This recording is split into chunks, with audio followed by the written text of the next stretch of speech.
CC, CEO, wanna change your life? Come see me, yo. I'ma teach you how to build up wealth for your family, not just for yourself. I'm a bestseller, a house flipper, a businesswoman, a go-getter, a big investor, a gold builder that could teach you to get richer like millions, baby. You really about to fill your savings. You about to have multiple streams to pass your children, baby.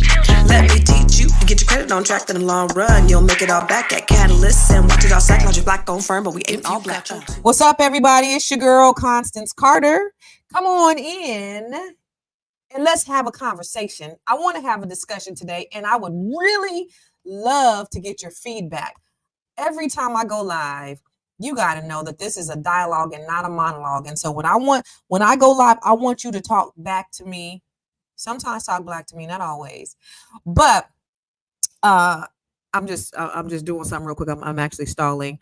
As you come in, make sure you subscribe to my page. I love you, and I be trying to put out content that I think that you'll like, but thought-provoking discussions. And today I want to talk about something that I really think is thought-provoking. But go to YouTube. I am Constance Carter. I actually changed my handle, so it's no longer CC the CEO. I am Constance Carter on every single platform, whether it's YouTube, Facebook, Instagram. It's I am Constance Carter. So make sure you follow me on all things. I am Constance Carter. Now, I want to talk to you today about voting. I just got off a podcast with the sisters from the Fly Nubian Queen, and we had a really provocative, I'll say, discussion around voting. And I kind of wanted to just continue the discussion. So as you come in and listen, every time I come live, this is a dialogue and not a monologue. So I want you to comment. I want to know your opinions. I want to know your thoughts on all of this, because this is real serious, because we be hearing vote or die. Like every time, if I just want to look at the commercials of every time the election cycles come out, how dire it is. Like, if this person is elected, what's going to happen to the world? How it's going to change it's going to change the landscape of the country. And actually it has, right? We see that when Donald Trump, is real shit. We see when Donald Trump was elected, what happened. It changed the landscape of America. When President Obama was elected, it changed the landscape of America. People became emboldened. People became upset that this black man had the audacity to be the commander in chief, and that was over you superior white people. Like, how dare you? How dare you, black person that's supposed to be a slave? Now you are the president and you are the boss of me. And so people got pissed off. And here goes the birth of Fox News and all of the conspiracy theorists. Then what was birthed out of that was the election of Donald J. Trump. And then the people were really emboldened to really feel how they feel and do what they do. And they did. And so we do understand that the person who is in office definitely changes the landscape of the country. And, from what I see, I see a lot of that. They're trying to repeal our rights back. We're going to go back to the 1800s. We're going to go back to slavery, all this stuff. And it's really a scare tactic. It's kind of like, if you, I'm not even going to say that. It's a scare tactic to make you vote for whatever side. And so I really want to pose the question to you today. And I'd like for you to put it in the comments for everybody that's watching. And I'm on about 8 different platforms right now, but put it in the comments. What are your thoughts? Does voting really matter? Does your vote count? At what level should we be voting? Should we be as equally concerned with the presidential election as we are with the local and state voting? Does a presidential election even matter? Well, let's talk about some things that I think are important to the people who look like me, who are citizens. Let's talk about the things that I think are important. So when you talk about Biden versus Trump, and we look at the policies that have been put out there, and we got to think about it. What policies, and I was trying to do some research actually before I came live, because I wanted to kind of see what has Biden done for Black people specifically, because I am Black, and what he does affects me personally. Now, what has Biden done for Black people specifically since he's been in office? And in my research, I see the things that he's done for all minorities, but I didn't see anything specific that he's done for black people. And so it's like they say, he's helped, the economy in this way, and he's, helped police reform, and he's done all these things. Well, that's for everybody. That's not specifically for black people. What have you done for black people as you have done for the LGBTQ? What have you done for black people as you have done for the Asian hate crime bill? What have you done for black people like you have done for Ukraine? What have you done for black people like you've done for the Jewish people? What have you specifically done for black people, President Biden? And we have to hold these people accountable. The problem is 90%, y'all, we got to start thinking. The black vote counts, number one. But black people, 90% of black people vote Democrat. And it's so funny because, I'm good friends with Dr. Boyce Watkins. In the last election cycle, a lot of people stopped liking him. A lot of people stopped liking him because he wasn't on a talk. He wasn't on code in talking about voting for the Democrats. He didn't say he was voting for Trump, but he was holding the Democrats accountable, which is what we don't do as black people. Lyndon B. Johnson said that he was going to change the Democratic Party, and black people were going to vote Democrat for the next 50 years. Guess what? That prophecy has come true. Black people have specifically been voting Democrat for the last 50 years without question, without any answers, without anything real about what are black people doing, or what are the politicians doing for black people. Now, Donald Trump hasn't done anything for black people either. So I'm not saying go vote for Donald Trump at all. That's by no stretch of the imagination. But Donald Trump only gets 10% of our vote. So I want to know, what are we as black people, what are we voting for? I just wrote some notes down. So $107 billion went to Ukraine, but there was no money that has been set aside federally for reparations. Now, people say, oh, black people don't need reparations. We don't need a handout. It's not a handout. White people got handouts. White people got 150 years of free labor. They got wealthy off of the backs of black people. Black people work for free. Why can't, if our ancestors didn't get paid for it, then how come we can't get paid for it? Because they are benefiting from getting paid for free labor. So how come we cannot now get the benefits of the labor that our ancestors produced? But they say that they're against reparations. Dr. Phil said, I'm against reparations because basically black people gonna go out and drink 40s and get high and smoke it all away. That's what they think of you. Not that we deserve it.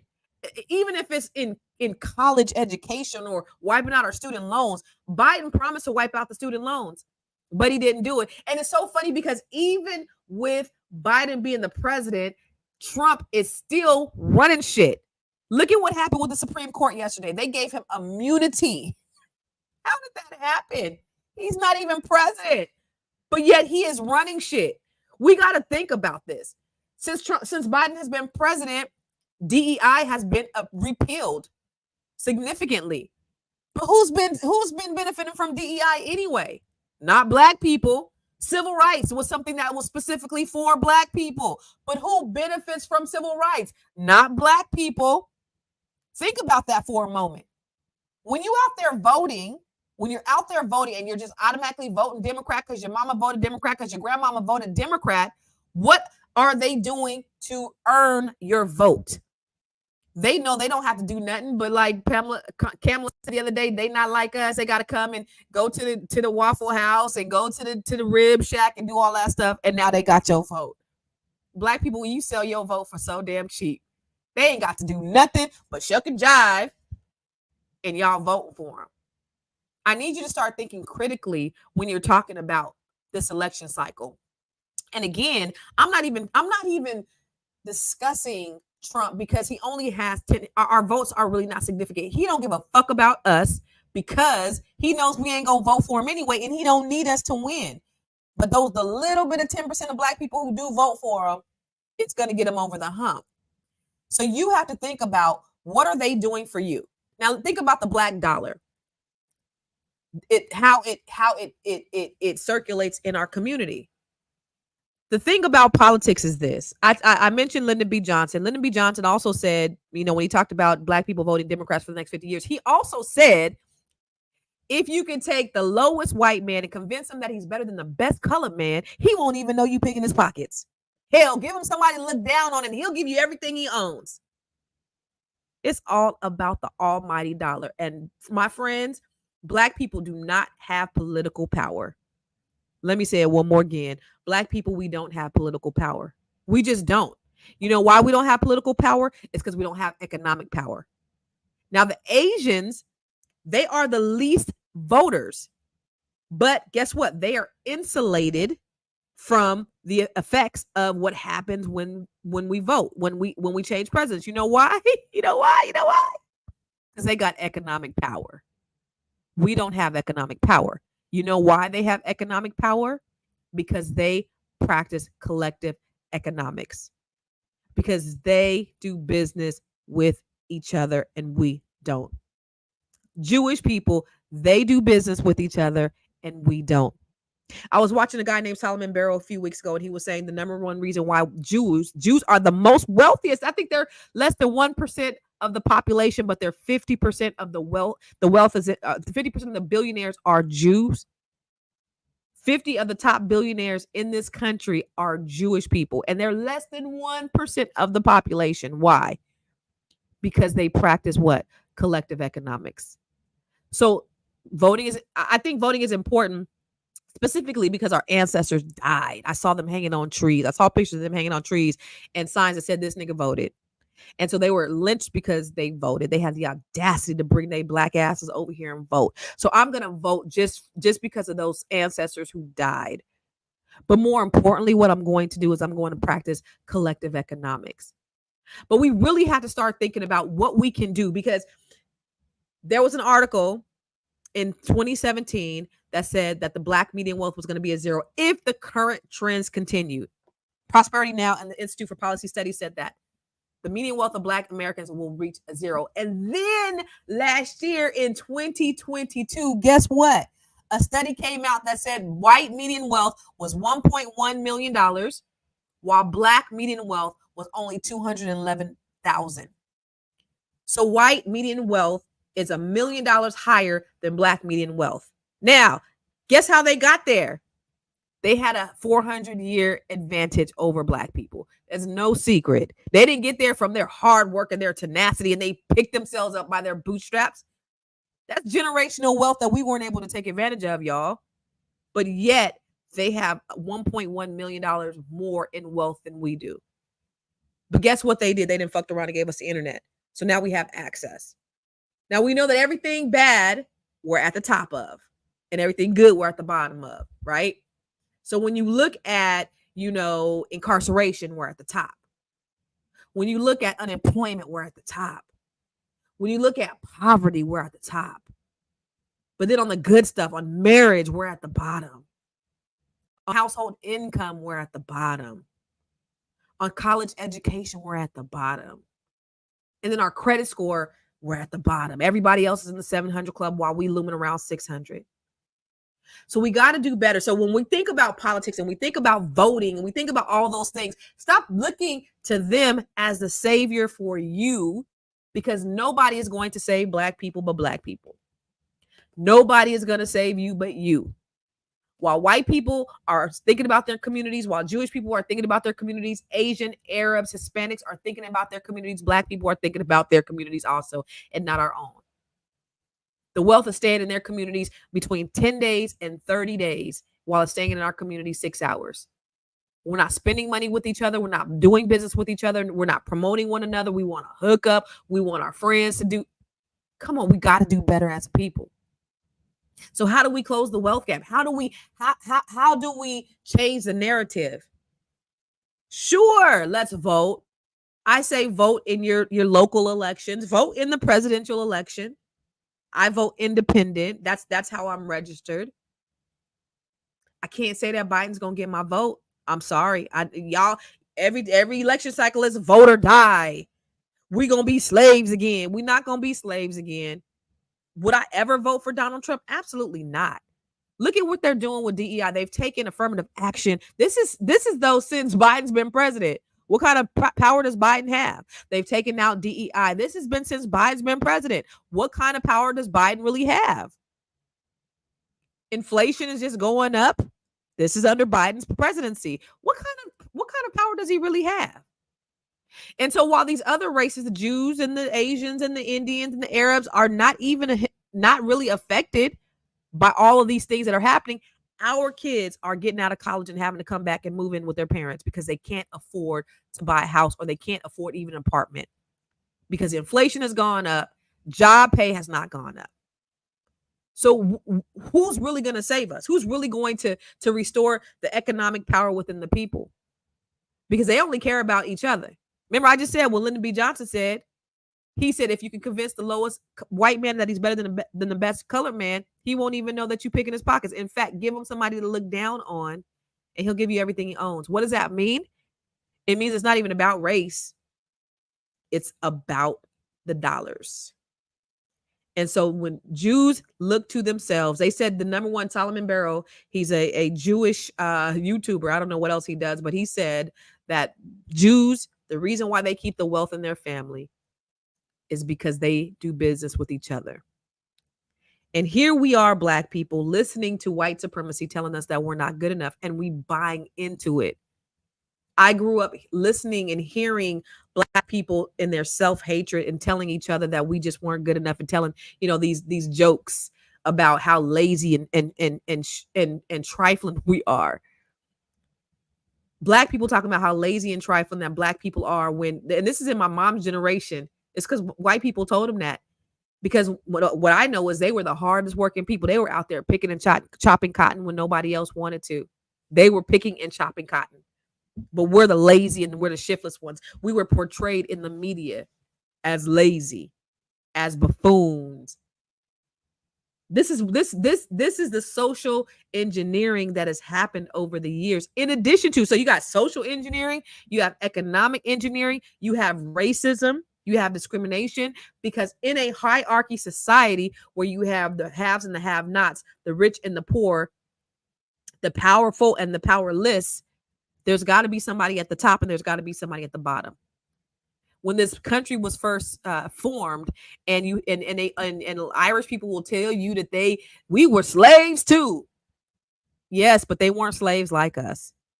But when the overseer found out, or excuse me, when the slave owners found out that they were more powerful together, the Irish and the Africans, and that they possibly can come together and overthrow us, then they put the Irish weren't even considered elite. They made them the overseer. So now they have a little bit of power, and they took that power and they ran with it. And so now we're separating each other by race, and not by class, but it's by race. But the reason why it's been a separation of race is because it's all about the power. It's all about the money. And how do I keep myself in power? Is by putting my foot on the other person's neck. More about money than it is about race, y'all. But as a people, the only way that we're going to be able to close the wealth gap is by collective economics, is by our children. Dr. George Fraser said that this generation, this upcoming generation, is the only generation that's going to do worse than the generation before. So since the inception of this country, every generation has typically done better than the next generation. But this generation is going to do worse. And we're already seeing it. We're seeing our children not able to afford basic necessities. Everybody is not wealthy, regardless of what social media says. Everybody is not living the soft life, regardless of what social media says. And so as it gets worse and worse and worse, then what happens? Well, we gotta be proactive as parents. So if you have children, especially if you have young children, it starts there. It starts with us being proactive in our children's lives. It starts with us making sure that these teachers understand that, listen, I'm his mama, I'm her mama, and I am active and I'm here and I'm engaged. I have 4 children. And there's a book called the Conspiracy to Destroy Black Boys. And it talks about how what teachers do to Black children to destroy them. Again, this all goes back to economics, y'all. Racism goes back to economics. Racism is really about power. It's a power structure system. And so how do we keep them destroyed is starting with the school to prison pipeline. Is we keep them medicated, is we make sure that they have low self-esteem. Did you know expulsion? Did you know black people are expelled 10 times more, like they're 10 times more likely to be expelled than white kids, black boys. But when you have an engaged parent, expulsion rate drops by 30%. Not because the kids are doing anything different, but the teachers know that we're watching them. And so when you have children, when it starts with your children. So if your children are older now, maybe you have grandchildren, tell your children, just be engaged. Tell your friends, your family, your nieces and nephews, we have to be engaged. This wealth gap, it starts with our kids. The other thing we need to do is we need to teach our kids financial literacy at an early age. One of the things I used to do with my kids is there's this app called Busy Kids. Like when they did they did their chores, I would give them money, and then they would learn how to invest in the stock market. Teaching them basics of financial literacy, even if you don't know. When I was growing up, I didn't know anything about financial literacy. I didn't know anything about credit. The only thing I knew about credit was that it was destroying our lives. What my parents weren't able to do, or what they weren't able to get because they had bad credit. And so now if we start to teach our children financial literacy, even if we don't know it, even if we need it, we got more power in the palm of our hands than they had when they put the man on the moon with this right here. We have more technology in the palm of our hands with our phones than they had when they put the man on the moon. So there is no excuse of why we don't have financial literacy. There is no excuse of why our kids are suffering and they don't know. Our kids are on TikTok all day long. My kids know way more than I do. They have way more facts, mindless facts than I do, just by virtue of them being on TikTok all day.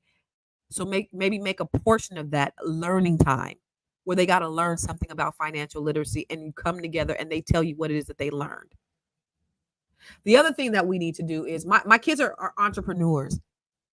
So if we can invest in our children, yeah, I'm talking about voting, but I'm talking about responsibility and accountability within our own communities. And what can we do within our own communities? Investing in our children to become business owners. My son is a business owner, my daughter, and now my youngest son. I got 4 kids. Out that middle one, he ain't found his own business yet. He worked like a motherfucker. But if you have a little bit of a seed, with the power of the internet, they can figure out a business idea. Teach him that.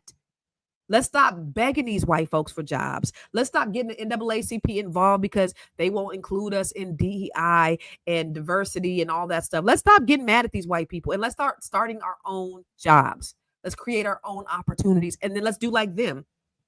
Not only create nepotism, but give our own people opportunities like everybody else does. We feel ashamed. Oh, you're racist if you help your people, but other people are doing it without a bat in the eye, and without anybody outside their community saying anything. Come on, y'all.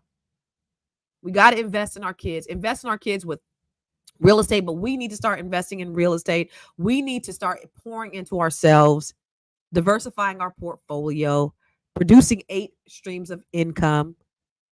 Like, all of these things are necessary. This is what's going to change the dynamic of our community. Like I said, Asian communities, they have the lowest turnout rate, but yet they have the highest wealth. They have the highest education. They have the highest net worth, and they vote the least. And they're not worried about policies. We don't see Kamala pandering to the Asian community. They don't give a fuck. You know why? Because they have economic power. And so that's what we need to start doing, is being intentional. I can't say this enough. Be intentional about who you do business with. Be intentional about where you spend your dollars. Yeah, you may not have a black community. When I was in California, I didn't have a black community. I'm in Maryland. Maryland's governor is black. The county executives are black. The CEOs of businesses are black. My doctor is black. My dentist is black. It's black excellence all around me. They live in a bubble out here. I'm telling you, when I came out here from California, I was like, in my neighborhood, I see people with Rolls Royces and Bentleys, Lamborghinis. Go to the stoplight, I see all that, and I'm like, yo, you don't see that outside of this area a whole lot like you see it here. There is black wealth. They can come together, and even here, I don't see them utilizing collective economics in the way that they should. I don't see them coming together in the way that they should. I see a lot of rugged individualism, which is a Eurocentric principle that a lot of people have adopted, but there's still more that can be done. I see that Charles County, which is now the new Black Wealth County, they are creating the first, I think, Black-owned credit union to give Black people financing. But with them repealing DEI like they did with Fearless Fund, are they going to be able to just specifically give Black people grants and loans? No. But here you have $1 trillion in venture capital funds, but less than 1% go to Black people. And then you have a fund specifically for Black people, and they say, no, you can't do it. This is the kind of stuff that they are doing. This is what a Republican presidency looks like. It's not fair. So what I'm telling you is, I'm not telling you to go and vote for Donald Trump. I'm not telling you not to vote for Biden, but I'm telling you we have to start demanding things to be done in our favor. We have to demand it. We don't vote Democrat just because you don't want to see the other guy win. Or you don't want to see the other guy win. You got to vote. You got to have some skin in the game. You got to put your foot on their neck so that they will. They're not talking about reparations, which is owed to us. Y'all, in the 1800s, they invited European citizens here to get millions and millions of acres of land that Black people worked for free. These people came here generations later and got millions and millions of acres, and their ancestors, their descendants, are benefiting from it to this day. And here they are saying that you cannot get reparations for what your ancestors did. Think about that. So when Biden says, I don't believe in reparations, when these Black thought leaders are saying, I don't believe in reparations, when it's due to us, when this country got wealthy on free labor, when Jewish people got reparations for what they suffered, encouraged by the United States, when Japanese were put in concentration camps for a couple of months, they got reparations. But Black people worked 150 years and then got another 250 years of straight brutality. So 400 years of brutality. And you mean to tell me we can't get a couple of dollars, maybe in some student loans or something? Not student loans, student loan forgiveness or something. Free education, free health care, something. We don't deserve that. No, because it will be too much like right. It will be too much of equity, right? So that's why we can't depend on those people to save us. White people are not going to save us. Politicians are not going to save us. It's up to us to save ourselves. So we got to, one of the things I said in the podcast, and I want you to hear me very clearly, do what the Nigerians do and create a susu. Do what the Jewish community do, and they put it, Nigerians they call or Africans they call it a susu, where they put their money together. Hispanics do this, Asians do this, Indians do this. They put their money in a pot. Barry Gordy did this. Barry Gordy's family, they were very industrious. His mom and dad were actually business owners, entrepreneurs, like in the 30s, which was unheard of. Very industrious entrepreneurs. And I don't know if he had 8 siblings or something like that, but they made them all put their money in a pot. And so every time somebody wanted to start a business or they wanted to invest in real estate, they would go to the family and the family would give them, whatever they deemed they wanted to give them. So Barry Gordy, he wanted $1,000 to start Motown. And the family was like, "Nah, we ain't giving you $1,000, pimping, but we'll give you $800." And guess what?